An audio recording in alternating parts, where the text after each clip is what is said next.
Welcome everybody back to another update video, and yeah, today we've got a few special additions to look at, and we've also got a 4K film as well as a 4K special edition film and a normal Blu-ray. But yeah, the first film is Truck Turner from 1974, starring Isaac Hayes, Yaphet Kotto. It's a Blaxploitation film, so it's got a lot of violence in it, and yeah, it's very set in its 1970s culture, but yeah, this was extremely fun to watch. It's directed by Jonathan Kaplan, who also did Unlawful Entry from the 90s and The Accused from the late 80s. But all three of those are different kind of films, really. But yeah, this was a big surprise just how fun it is. Wasn't really expecting it to be, because I have watched a couple of blaxploitation films recently that have been a bit of a disappointment, or were nowhere near as good as I was expecting. But this exceeded all expectations and was highly enjoyable from beginning to end. Got really good action, a good soundtrack by Isaac Hayes, and yeah, it's just also got some funny moments in it as well that are intentional. So yeah, that was a really rather a surprise. And then we also have the newest film here, Godzilla vs Kong on 4K. Now this obviously is still out in the cinemas, in fact, and yeah, I only saw it in the cinema myself last month. So yeah, this has been a quick turnaround from being in the cinemas to being out physically. But yeah, fantastic film at the cinema, and I really am looking forward to seeing it again at home, especially to see what it can do with my new soundbar. And yeah, it's got a really nice slipcover, which really does show off Kong and Godzilla really nicely. Obviously, I'm not always a fan of slipcovers, but this is a really nice one. And with 4K films, as usual, you get the 4K disc and then the Blu-ray one at the back. Blu-ray one is typical Blu-ray, really, but I like the colour of the 4K one, to be honest. So yeah, really looking forward to seeing that again. And thirdly, we have one of our special edition films, which is one that I really rather enjoy, especially since it's by one of my favourite directors, and it is 1992's Basic Instinct by Paul Verhoeven, who before this did Total Recall and RoboCop, but he also did before this the film Flesh and Blood, which was decent, but far inferior compared to this and those other two that I mentioned. And yeah, it's a 4K film, so a special edition version. So you do get a booklet, again, going like usual with these kind of films, going through the film, talking about it, going through certain aspects with the cast.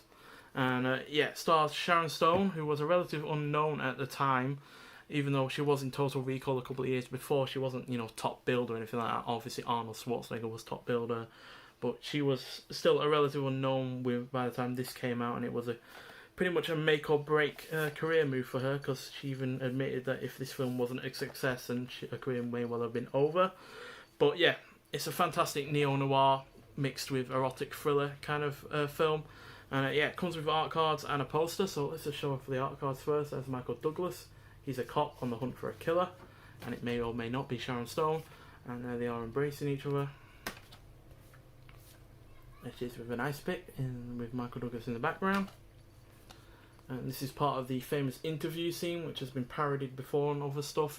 You might have seen it parodied on The Simpsons when Willie the Scotsman is being interviewed in the Man Whoever Shot Mr. Burns episodes. And there she is again in the same scene. And yeah, you get a really nice poster with this, because it's really nice and thick in terms of the paper. It's not a thin, cheap one at all. It's really nice and thick, but it's the same as what is on the cover itself. So yeah, but it's a really nice thick paper on it. It's not thin at all, and yeah, you feel like you could put it up and it would last a hell of a long time up there. So yeah, also because it's on 4K, it really does accentuate the shadows and the lighting that is typical of a neo-noir film. And you can basically think of this as Body Heat from the early 80s, but a lot more violent in typical Paul Verhoeven style, and a lot more sexual as well. But there's the 4K, there's a Blu-ray version, and then the special features that are on the 4K are also on a separate disc on Blu-ray, because you can't fit so much information on a Blu-ray disc as you can with a 4K one. But yeah, really do like this film. It's easily one of my favourites from the early 90s, easily one of my favourites from Paul Verhoeven. I don't quite prefer it to Total Recall or RoboCop, but I definitely prefer it to Flesh and Blood. I've not seen Showgirls yet, but I heard that's terrible. I definitely prefer it to Hollow Man. Also prefer it to Black Book, but that's actually a fairly good film in its own right. It's a World War II film, but this isn't quite as good as, say, as Elle, which came out about 5 years ago from Paul Verhoeven. which was easily a comeback as far as I'm concerned for him. So yeah, cracking film, and yeah, highly recommend it if you haven't seen it already. And finally, we've got two films from the premium collection from HMV. Not seen either of them yet, but I have heard great things from them, so I am looking forward to seeing them. And the first of them is Scarface, which is from 1932. It's not the same one that was made in the early 80s, but it is still a supposedly a cracking film. It's all right, and it's got Boris Karloff in it as well, which, considering he's mostly well known for his horror films, I'm really looking forward to seeing what he can bring to, say, a gangster film like this.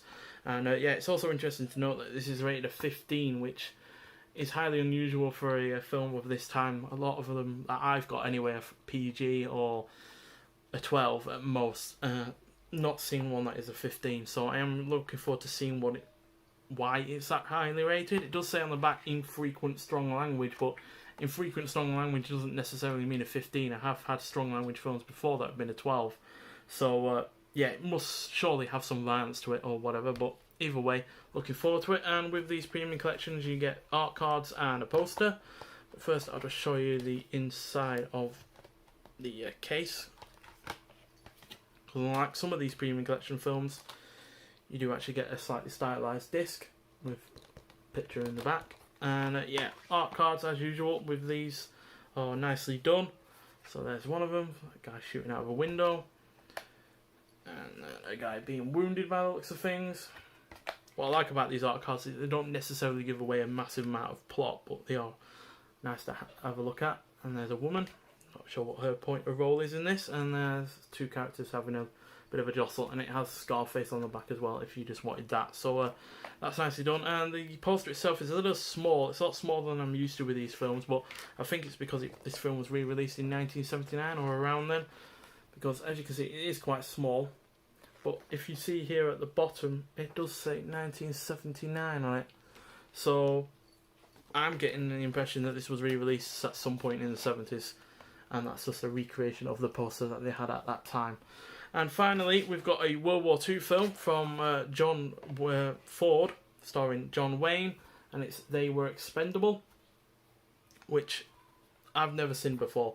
But since John Ford is director, and you've also got John Wayne, who worked alongside him many a time, I'm kind of looking forward to it. And it's from 1945, so it's right at the end of World War II, and it is set during World War II. So yeah, not quite sure how that's going to work, whether or not that's going to show off too much or not enough, quite frankly, because maybe tensions were too high or the studio were too afraid to show anything off given the time of that it was released. But yeah, standard kind of looking Blu-ray, but got a picture there again like Scarface. And yeah, as with Scarface as well, you get art cards and a poster. The poster is actually slightly larger than the one with Scarface, thankfully, and you get the poster work that's with the film itself on an art card. And then you've got, there's one. What I like with these ones is, again, they've put the name of the film on them, which we've seen before, which is always nice to see. And finally, and then the poster itself, which, like I said, is bigger than the Scarface one, thankfully. And there we go. It's really nicely done. I do like the look of that poster. It's a classic poster, really.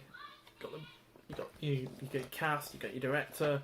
Big name there, you got some guff on the top to talk about how great it is, and then it's also based on a novel by William L. White, and it even says that the screenplay is by Frank Weed, who was a commander, retired, and then John Ford himself was actually a captain for the USNR. So yeah, he kind of played up the fact that, you know, you got veterans involved in the film as well as, you know, involved in the war effort, which no doubt helped sell the film quite a deal. But yeah, it is a U-rated film, so I'm not expecting much in the way of violence or massive action scenes. But yeah, it says U because it's mild violence and threat. So yeah, but like I said, I've not seen either that or Scarface, but I am looking forward to watching them.